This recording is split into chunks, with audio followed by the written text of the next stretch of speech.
Hi, Grandma here, and I'm reading Tom Sawyer by Mark Twain, and we're reading chapter 21, Youthful Eloquence. Do you know what eloquence means? It sounds like elegance, but it's not. It's the ability to be able to speak well in public without reading, usually. But sometimes you can be eloquent in your writing as well. And in this case, it's both public speaking and writing. Chapter 21. Vacation was approaching. The schoolmaster, always severe, grew severer and more exacting than ever, for he wanted the school to make a good showing on examination day. His rod and his ferule, which is a ruler, were seldom idle now, at least among the smaller pupils. Only the biggest boys and young ladies of 18 and 20 escaped the lashing. Mr. Dobbin's lashings were very vigorous ones, too, for although he carried under his wig a perfectly bald and shiny head, he had only reached middle age, and there was no sign of feebleness in his muscle. As the great day approached, all the tyranny that was in him came to the surface. He seemed to take a vindictive pleasure in punishing the least of the pupils' shortcomings. Okay, what does all of that mean? It means that the teacher was getting very, very strict and demanding with the students so that they perform well on the examination day. He is especially brutal to the younger students. The older ones, some as old as 20, which is kind of surprising. We don't usually have schools with 20-year-olds in them. He does not punish them as much as the little ones, which kind of makes me wonder what kind of a person he is. But he's not an old person, even though he's completely bald. So he's very strong. And so he hits the children quite a bit using his rod and his ruler primarily. The consequence was that the smaller boys spent their days in terror and suffering and their nights in plotting revenge. They threw away no opportunity to do the master a mischief, but he kept ahead all the time. The retribution that followed every vengeful success was so sweeping and majestic that the boys always retired from the field feeling very badly worsted. At last they conspired together and hit upon a plan that promised a dazzling victory. They swore in the sign painter's boy, told him the scheme, and asked his help. He had his own reasons for being delighted, for the master boarded in his father's family and had given the boy ample cause to hate him, and the boy was in a very fine position for giving the help required of him. So the schoolmaster lives with the sign painter's son. Often the teachers did not make enough money to have their own homes, and so they would board with other people. The master's wife, so it's not just the schoolmaster, it's his wife also, would go on a visit to the country in a few days, and there would be nothing to interfere with the plan. The master always prepared himself for great occasions by getting pretty well fuddled. And the sign painter's boy said that when the dominie had reached the proper condition on examination evening, he would manage the thing while he napped in his chair. So apparently he gets well fuddled. I'm thinking that means he may take a little bit to drink. And the sign painter's boy has a job to do, and he's going to do it on examination day when the master is taking a nap. Then he would have him awakened at the right time and hurried away to school. In the fullness of time, the interesting occasion arrived. At 8 in the evening, the schoolhouse was brilliantly lighted and adorned with wreaths and festoons of foliage and flowers. The master, sat throned in his great chair upon a raised platform with his blackboard behind him. He was looking tolerably mellow. 3 rows of benches on each side and 6 rows in front of him were occupied by the dignitaries of the town and by the parents of the pupils. To his left, back of the rows of citizens, was a spacious temporary platform upon which were seated the scholars who were to take part in the exercises in the evening. Rows of small boys, washed and dressed to an intolerable state of discomfort. Rows of gawky big boys.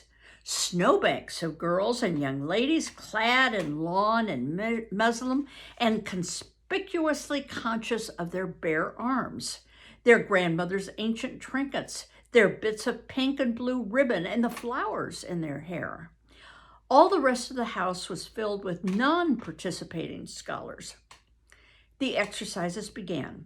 A very little boy stood up and sheepishly recited, quote, "You'd scarce expect one of my age to speak in public on the stage," etc., accompanying himself with the painful, exact, and spasmodic gestures which a machine might have used, supposing the machine to be a trifle rusty and out of order. And he got through safely, though cruelly scared, and got a fine round of applause when he made his manufactured bow and returned. A little shamefaced girl lisped, "Mary had a little lamb," etc., performed a compassion-inspiring curtsy, got her meed of applause, and ran back to her seat to sit down flushed and happy. Tom Sawyer stepped forward with conceited confidence and soared into the unquenchable and indestructible "Give me liberty or give me death" speech with fine fury and frantic gesticulation, and broke down in the middle of it. A ghastly stage fright seized him, and his legs quaked under him, and he was like to choke. True, he had the manifest sympathy of the house, but he had the house's silence too, which was even worse than its sympathy. The master frowned, and this completed the disaster. Tom struggled a while and then retired, utterly defeated. There was a weak attempt at applause, but it died early. "The boy stood on the burning deck," followed. Also, "The Assyrian came down," and other declamatory gems. Then they were reading exercises and a spelling fight. The meager Latin class recited with honor. The prime feature of the evening was in order now. Original compositions by the young ladies, so that means something they've written. Each in her turn stepped forward to the edge of the platform, cleared her throat, held up her manuscript tied with a dainty ribbon, and proceeded to read with labored attention to expression and punctuation. The themes were the same that had been illuminated upon similar occasions by their mothers before them, their grandmothers, and doubtless all their ancestors in the female line clear back to the Crusades. Here are some of the topics. Friendship was 1. Memories of other days was 2. Religion in history was 3. Dreamland was 4. The advantage of culture was 5. Forms of political government compared and contrasted was 6. Melancholy was 7. Filial love was 8. Heart longings 9, etc., etc., etc. A prevalent feature in these compositions was a nursed and petted melancholy. Another was a wasteful and opulent gush of fine language. Another was a tendency to lug in by the ears particularly prized words and phrases until they were worn out entirely. And a peculiarity that conspicuously marked and marred them was the inveterate and intolerable sermon that wagged its crippled tail at the end of each and every one of them. No matter what the subject might be, A brain-racking effort was made to squirm it into some aspect or other that the moral and religious mind could contemplate with great edification.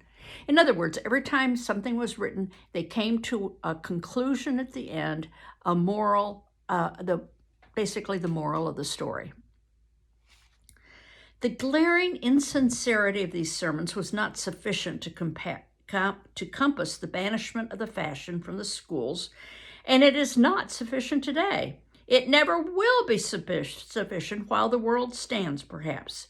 There is no school in our land where the young ladies do not feel obliged to close their compositions with a sermon, and you will find that the sermon of the most frivolous and most religious girl in the school is always the longest and the most relentlessly pious.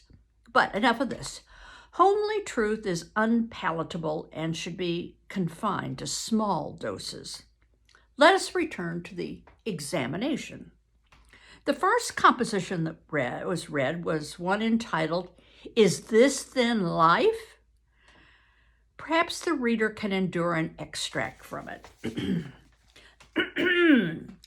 In the common walks of life, with what delightful emotions does the youthful mind look forward to some anticipated scene of festivity?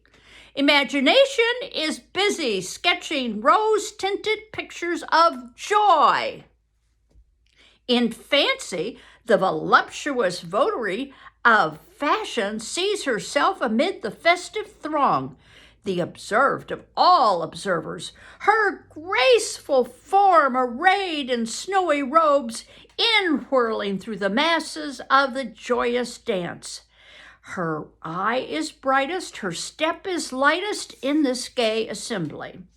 In such delicious fancies, time quickly glides by, and the welcome hour arrives for her entrance into the Elysian world of which she has had such bright dreams. How fairy-like does everything appear to her enchanted vision. Each new scene is more charming than the last. But after a while, she finds that beneath this goodly exterior, all is vanity. The flattery which once charmed her soul now grates harshly upon her ear. The ballroom has lost its charms, and with wasted health and embittered heart, she turns away with the conviction that earthly pleasures cannot satisfy the infinite longings of the soul, immortal soul. And so forth and so on. There was a buzz of gratification from time to time during the reading, accompanied by whispered ejaculations of, "Oh, how sweet! Oh, how eloquent! So true!" etc. And after the thing had closed with a peculiarly afflicted sermon, the applause was enthusiastic from all quarters of the room. Then arose a slim, melancholy girl whose face had the interesting paleness that comes of pills and indigestion, and read a poem. 2 stanzas will do. A Missouri maiden's farewell to Alabama.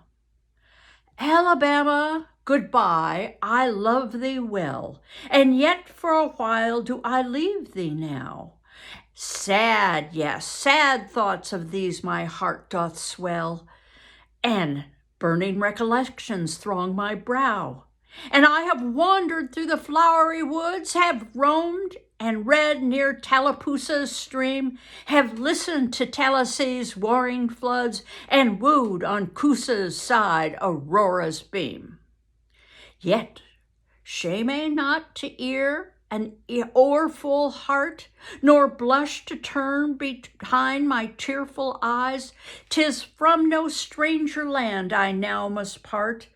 'Tis to no strangers left I yield these sighs.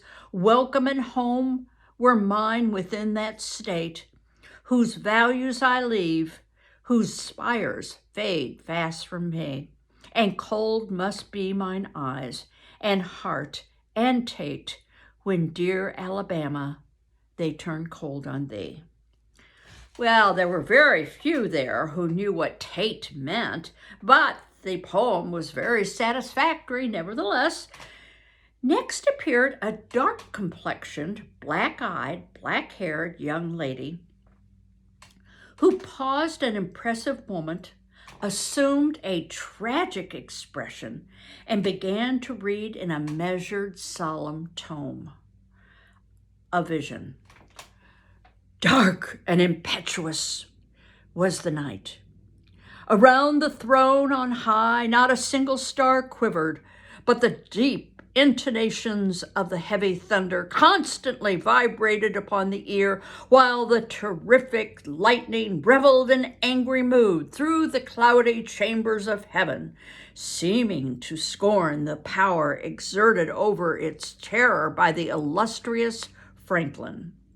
Even the boisterous winds unanimously came forth from their mystic homes and blustered about, as if to enhance by their aid the witches of the scene. At such a time, so dark, so dreary, for human sympathy my very spirit sighed, but instead thereof, my dearest friend, my counselor, my comforter and guide, my joy and grief, my second bliss and joy, came to my side. She moved like one of those bright beings pictured in the sunny walks of fancy's Eden by the romantic and young, a queen of beauty, unadorned, save by her own transcendent loveliness. So soft was her step, it failed to touch even a sound. And but for the magical thrill imparted by her genial touch, as other unobtrusive beauties, she would have glided away, unperceived, unsought. A strange sadness rested upon her features, like icy tears upon the robe of December, as she pointed to the contending elements without, and bade me contemplate the two beings presented. Whew! This nightmare occupied some 10 pages of manuscript, and wound up with a sermon so destructive of all hope to non-Presbyterians that it took the first prize. This composition was considered to be the very finest effort of the evening. The mayor of the village, in delivering the prize to the author of it, made a warm speech, and when he said that it was by far the most eloquent thing he had ever listened to, and that Daniel Webster himself might be proud of it. It may be remarked in passing that the number of compositions in which the word beauteous was overfondled and human experience referred to as life's pages was up to the usual average.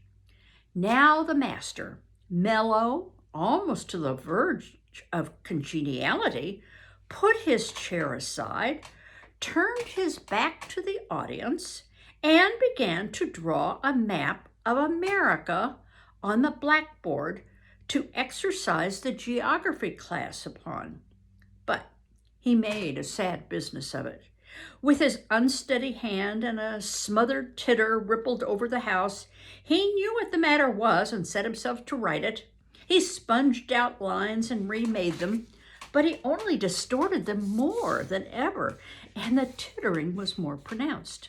He threw his entire attention upon his work now, as if determined not to be put down by the mirth. He felt that all eyes were fastened upon him. He imagined he was succeeding, and yet the tittering continued. It even manifestly increased, and well it might.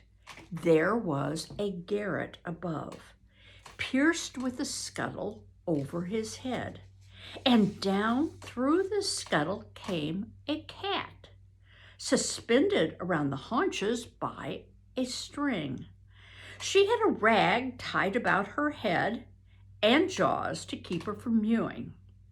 As she slowly descended, she curved upward and clawed at the string.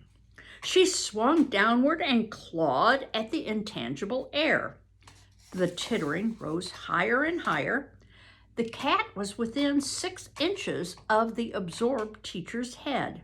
The teacher doesn't know what's happening, and that's why people are still giggling, and he doesn't know why. Down, down a little lower, and she grabbed his wig with her desperate claws, clung to it, and was snatched up into the garret in an instant with her trophy still in her possession. And how the light did blaze from the master's bald pate, his bald head, for the sign painter's boy had gilded it. So whilst the master was sleeping, the sign painter's boy painted the teacher's head gold. That broke up the meeting. The boys were avenged. Vacation had come. Note, the pretended compositions quoted in this chapter are taken without alteration from a volume entitled Prose and Poetry by a Western Lady, but they were exactly and precisely after the schoolgirl pattern, and hence are much happier than any mere imitations could be. So Mark Twain is being honest with you and saying he did not write those, nor did any schoolgirl write those, but they came from a book of writings. Well, that was certainly an interesting chapter, and we learned a little bit more about what the school year is like. I don't know about your school. My school at the end of the year gave a musical performance, which each class would perform a song, and there would be a little skit possibly that went with it. But I don't think many schools have recitation to the extent that they did in the 1800s. I know some schools still have recitations. I know my grandchildren do. They have, at the end of the year, a time when they recite things. I don't know about your school. Anyway, times have changed a little bit, and we don't have teachers that hit children with rulers and rods anymore, or paddles as they did when I was a kid. Thank goodness. Okay, bye-bye.